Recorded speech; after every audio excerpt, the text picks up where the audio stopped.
Siz ismingizdagi harflar fazodan olingan suratlarda qanaqa ko'rinishini qiziqarmi deylar. Mana misol uchun mana shu yerda L, A mana har xil harflar turibdi, to'g'rimi? Mana shu yerga endi o'zimizning ismimizni kiritib ko'ramiz. Xo'p.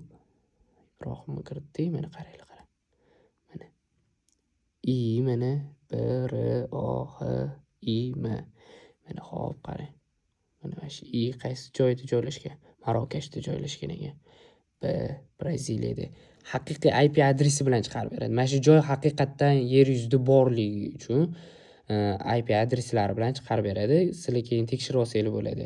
Faqat bu yerda isminglarni emas, brendlar nomigacha yozib chiqsanglar bo'ladi. O'zingizlar brendinglar nomigacha yozib, mana bu yerdan saqlab olsanglar bo'ladi rasmlarni.